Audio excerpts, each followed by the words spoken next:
Salam dan selamat pagi untuk kita semua. Kita merenungkan firman Tuhan di pagi ini dalam bacaan kita dengan tema umat yang menyebarkan sukacita. Kira-kira ketika dari rumah ada yang datang gereja, datang beribadah, ada yang berdebat berat, atau ada yang masih mengantuk suami atau istri kesal, papa, mama, baru setelah di gereja. Rasa berat dapat gereja. Masih sama itu dilihat dari wajah yang penuh sukacita, bergembira, datang beribadah kepada Tuhan. Kita dikasih ini. Kita dalam membaca firman Tuhan ada singgung tentang perselisihan dalam persekutuan. Tidak kita pungkiri bahwa perselisihan itu terjadi dalam persekutuan, baik itu di lingkungan rumah kita, keluarga kita, bahkan bisa terbawa ke gereja atau bahkan lingkungan yang lebih luas. Nah, terjadi perselisihan pula di jemaat Filipi, jemaat yang didirikan oleh Paulus waktu itu. Kota Filipi yang letaknya di Makedonia dan sekarang Yunani, masuk dalam wilayah Yunani. Kenapa disebut sebagai kota Filipi? Karena diambil dari nama seorang raja Filipus II waktu itu ketika merebut kota itu dan menamakan nama kepada kota itu. Yang kemudian dalam penginjilan Paulus pergi memberitakan Injil di sana dan jadilah jemaat Filipi. Terjadi perselisihan, ternyata ironisnya adalah para pemimpin gereja. Biasa kalau dalam perselisihan, dalam persekutuan, kalau sesama anggota tidak terlalu rasa gaulnya ya bapak mama, tetapi kalau sesama pemimpin itu jauh lebih luar biasa. Nah, karena itu mendengar perselisihan, bapak mama waktu itu Paulus ada di penjara. Namun ketika mendengar perselisihan itu, Paulus tuliskan sebuah surat dan mengirimkannya kepada rekan-rekan sepelayanannya yang ada di jemaat ini. Kalau kamu sebagai pemimpin yang harusnya memberi teladan, namun kalau terjadi perselisihan, bagaimana dengan jemaat itu? Karena itu dalam penekanan surat ini, Rasul Paulus menyebutkan tentang 3 hal untuk terus dipupuk dalam mengembangkan hidup persekutuan. Yaitu yang pertama, kamu harus menyadari betapa pentingnya ada dalam persatuan. Dan kita mengakui itu. Bangsa kita mendapatkan kemerdekaan oleh karena bersatunya. Warga dan bersatu serta kompaknya berjuang untuk meraih kemerdekaan. Sekalipun korbannya adalah nyawa. Ternyata dalam sebuah persekutuan harus ada yang namanya bersatu. Yang kedua, penekanan surat Paulus adalah kamu harus memiliki pikiran yang benar dan positif. Ada dalam sebuah persekutuan, tapi kalau pemikiran kita tidak sejalan, ada rumah tangga juga bisa bubar, bisa hancur kalau sudah tidak sejalan. Dan yang ketiga, Rasul Paulus bilang, ingat bahwa harus bersukacita dan bergembira dalam mengangkat sebuah tugas. Sebuah pekerjaan kalau tidak dikerjakan dengan penuh sukacita, atau anak muda punya motor ya, atau kita sedang punya bahwa kalau kerja di bawah tekanan hasilnya tidak memuaskan. Tetapi bekerja di bawah enjoy dan sukacita, relax, maka pasti hasilnya luar biasa. Kita semua yang dikasihi oleh Tuhan, karena itu ketika Paulus ada di penjara dan ketika dia mengirimkan surat itu, dia memberi 3 model pendekatan untuk bagaimana para pemimpin gereja, para pemimpin itu bersatu dan kemudian memikirkan perkembangan kesempatan itu, yaitu jemaat di Filipi ke depan.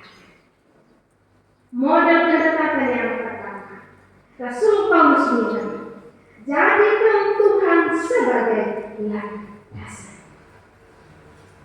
Kita akui bahwa dalam persekutuan ada banyak perbedaan. Di sini di jemaat Getsemani, saya rasa bahwa sudah satu suku lagi ya, Muhammad, tapi sudah membawa beberapa suku yang bergereja di sini, berjemaat di sini. Kita tidak membayangkan hanya satu suku saja karena kita kacau. Jangankan di gereja, di rumah tangga saja ada kalau beda pendapat antara suami dan istri untuk ambil sebuah keputusan saja kadang kacau.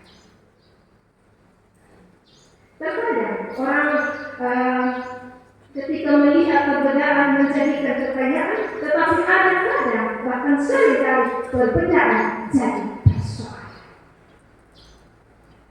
Karena itu Paulus bilang, ketika ada banyak perbedaan karena pengetahuan, karena kedosaan iman dan karena karakter, jangan jadikan itu menjadi persoalan, tapi jadi kekayaan untuk membangun dan mengembangkan serta memajukan itu.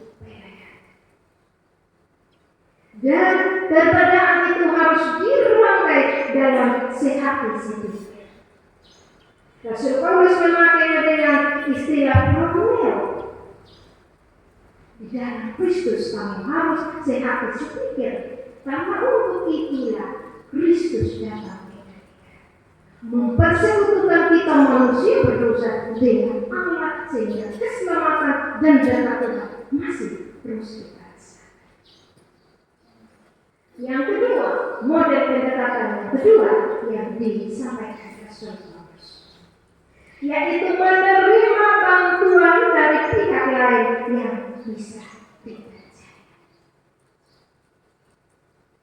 Dalam artian bahwa di mana ketika ada di dalam kita bersekutu bersama ada banyak warna, karena itu tidak salah kita minta pendapat. Ada tipe-tipe orang yang tidak suka dengan pendapat. Apa tipe orang yang kadang memaksakan pendapat saya yang harus dipakai, apalagi saya pemimpin. Tadi kita dengar kata sebuah siapa nama, sebenarnya itu bukan nama orang. Tetapi yang dimaksudkan dengan sunsubos dari dua suku kata Yunani Gnesia Sisige yang artinya teman yang setia. Karena itu Rasul Paulus bilang, aku akan memilih rekan-rekan yang akan menolong seperti Timotius, Epaphroditus, Lukas dan sebagainya, supaya menolong kamu, membantu kamu menyelesaikan persoalan. Ketika kita mengalami soal, termasuk dalam rumah tangga pun juga, ada di antara kita lebih memilih menutupinya, malu, segan minta bantuan pada orang. Karena takut ketika saya pergi minta bantuan atau saya ceritakan kekurangan saya, baik sebentar dia simpan, tapi sebentar kami sempat kalah lagi, kemudian dia beberkan soal yang akhirnya kita sedang. Tapi Rasul Paulus bilang jangan sungkan ketika ada kekurangan di sini dan di sana, ungkapkan, sampaikan karena kita ada dalam Rasul. Dan yang berikut yang disarankan Rasul Paulus dalam poin ini adalah ketika engkau mencari mediator, ketika engkau mencari solusi, carilah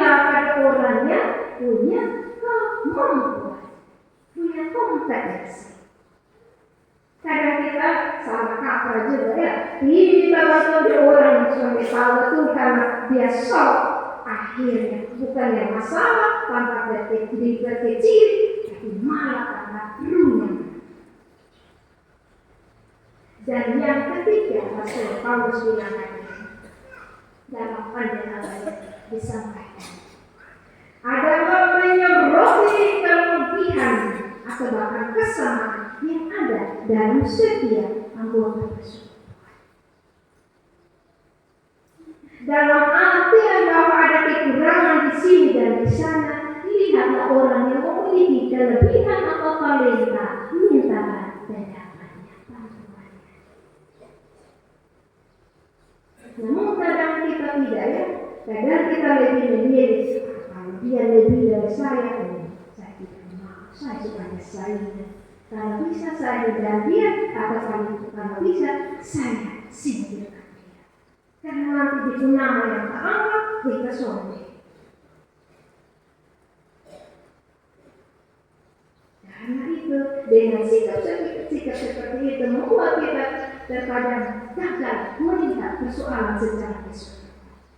Ada orang yang menyelesaikan persoalan, dia hanya lihat permukaan. Atau tidak jejaki bapak persoalannya, dia langsung lihat di akhir. Mau selesaikan dan akhir kalau sebuah masalah tidak cabut dari akarnya, akhirnya tumbuhlah masalah-masalah lain. Cabang-cabang yang mulai berkembang dan bahkan dia bisa lebih parah dari masalah sebelumnya.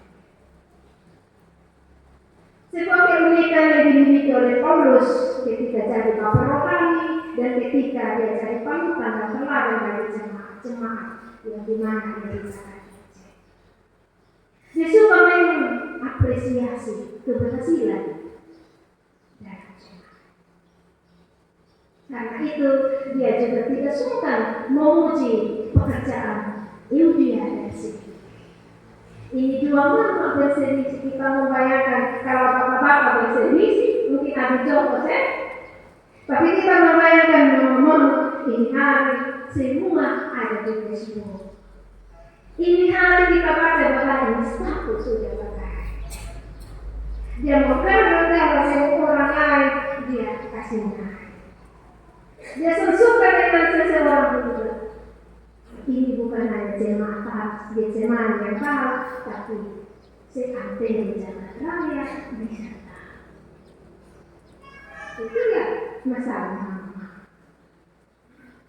Karena itu Paulus bilang kepada kedua mama, dia mengacungi jempol kepada kedua mama. Mereka adalah termasuk perintis ketika jemaat Filipi berdiri dan selalu berjalan bersama dengan Paulus. Namun karena selisih, akhirnya jemaat ikut gagal persekutuan. Dan karena itu Paulus memberi beberapa nasihat. Bersukacitalah kamu senantiasa. Kalau kita pakai versi Paulus dengan versi kita, pasti kita pakai Paulus. Saya tidak bisa bersukacita di semua waktu. Saya susah, saya gagal masa Rasul Paulus bilang bersukacita. Paulus minta maaf. Namun Paulus bilang, kalau kita bersukacita dengan versi Tuhan, kita menerima, kita melakukan diri kita kepada kuasa Tuhan, bahwa semua apa yang diberi oleh Tuhan ada punya rencana bagi kita. Karena itu Rasul Paulus bilang, sukacita selalu kali. Yang kedua nasihat Rasul Paulus bilang, hendaklah kebaikan hatimu diketahui semua orang. Ini bagi kita mungkin ada kontras. Masa kita bilang kalau kita buat baik tidak boleh diketahui, maka kenapa Rasul Paulus bilang buatlah kebaikan dan kalau bisa diketahui? Karena yang dimaksudkan adalah contoh. Kita kasih, kita pun saudara, kita tolong dia saat dia susah, kasih uang mungkin 1 juta, 2 juta, bukan kita diumumkan, bukan maksudnya. Tapi yang dimaksudkan adalah sebuah sikap yang Rasul Paulus pakai istilah epitis. Kebaikan hati yaitu keramahan, kesopanan, adab, santun, lemah lembutmu. Itulah yang kamu bisa